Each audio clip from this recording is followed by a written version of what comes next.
Hi, today we're going to talk a little bit about considerations for creating an efficient route and how to split up your area into different cleaning zones, depending on factors. So some things to consider when you start to create cleaning routes for Cobi is high traffic areas.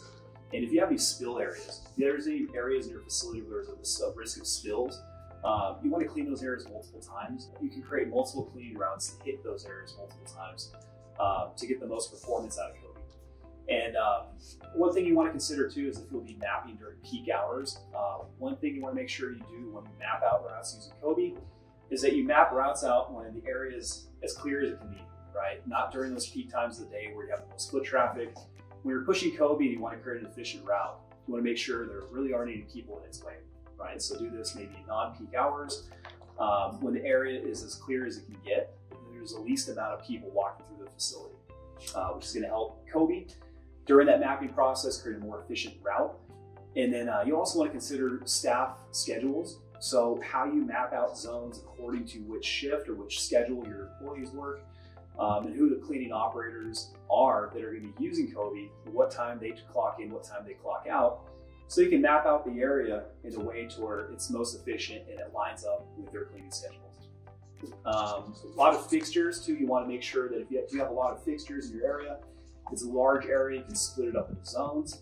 Typically, we wouldn't want to map out as a cleaning route that's more than 5,000 square feet for Cobi. We want to keep every cleaning route under that 5,000 square foot kind of benchmark. That allows Cobi to be more efficient, allows you to know, where Cobi is approximately your facility, so it doesn't get lost. And it allows the machine to really provide the most performance if you keep it under that 5,000 square foot mark. Consider layout changes. If you have your environment, and if it's a static environment, you can create a cleaning map for it. But if you do have changes in your layout, you would maybe in the future need to come back, delete that route, and remap it. Cobi does have the ability to sense or to identify obstacles that are in its way. So if you do have layout changes, the machine will continue to perform. It will recognize maybe new fixtures, new furniture, things along those lines that are in its way, and navigate around them. But to have the most efficient route, you want to make sure that it's mapped according to that existing layout. And then if you do change that layout in the future, then you go back and remap that route. You want to ask too if Cobi is going to be stored in a central location. That's something to consider as well. You want to put that you want to create that map. You want to create that map so that way it's focused on the area that's most important, like I said earlier, right? Those high traffic areas where you may have a spill risk, maybe there's a soda fountain or a sink.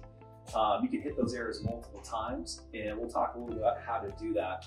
One of the first ways you can hit those areas multiple times is when you're mapping Cobi and you're pushing it, you can do overlap on each pass through the teach and repeat method, which we'll show you in a later video.